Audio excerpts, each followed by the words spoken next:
கருப்பு பெட்டி கிடைத்துள்ள நிலையில் அகமதாபாத் விமான விபத்து எப்படி ஏற்பட்டது என்பது குறித்து NIA விசாரணை நடத்தி வருகிறது.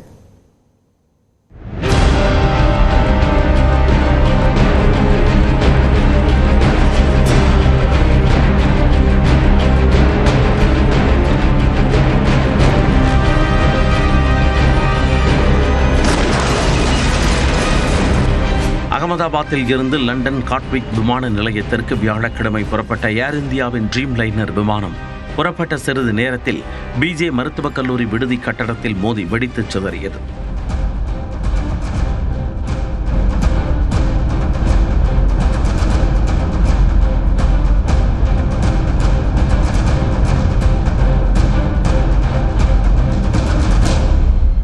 நாட்டையே உலுக்கிய இந்த சம்பவத்தில் விமானத்தில் பயணித்த 241 பேர், விடுதியில் இருந்த 10 பேர் மற்றும் பொதுமக்களில் சிலர் என இதுவரை 265 பேர் உயிரிழந்தனர். உடல்கள் சிவில் மருத்துவமனையில் வைக்கப்பட்ட நிலையில் மரபணு பரிசோதனைக்கு பிறகு உறவினர்களிடம் ஒப்படைக்கப்பட்டு வருகின்றன. இந்த விபத்து சம்பவம் குறித்து மத்திய அரசு விசாரணையை தொடங்கியிருக்கும் நிலையில் இந்த விசாரணைக்கு பிரிட்டனில் இருந்து வந்திருக்கும் குழுவினரும் உதவி வருகின்றனர்.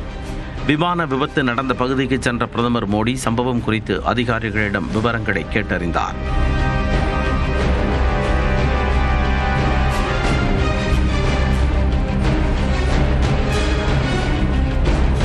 விமான விபத்தில் தப்பிய ஒரே நபரான விஸ்வாஸ் குமாரையும் சந்தித்து பிரதமர் மோடி நலம் விசாரித்தார்.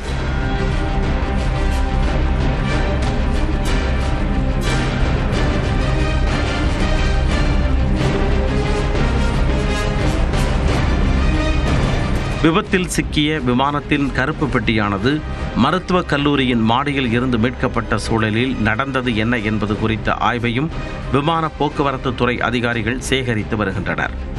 இதனிடையே விமான விபத்தில் சதித்திட்டத்திற்கான முகாந்திரம் ஏதும் இல்லை என்று மத்திய அரசு தரப்பில் தெரிவிக்கப்பட்டுள்ளது. விமான விபத்து நடந்த பகுதிக்கு அருகே தூய்மை பணிகளையும் அகமதாபாத் நகராட்சி நிர்வாகம் சார்பில் மேற்கொண்டு வருகிறது. விமான விபத்தில் உயிரிழந்தவர்கள் மற்றும் காயமடைந்தவர்களின் உறவினர்களுக்கு உதவும் வகையில் உதவி மையங்களும் அமைக்கப்பட்டுள்ளன. விமான விபத்து நடந்தது எப்படி என்பது குறித்த விசாரணையில் பிரிட்டனைச் சேர்ந்த AAIB, அமெரிக்க விமான பாதுகாப்பு வாரியமான NTSB அமைப்பும், மத்திய அரசு அமைத்துள்ள உயர்மட்ட குழு மற்றும் NIA அதிகாரிகளும் இணைந்து ஈடுபட்டுள்ளனர்.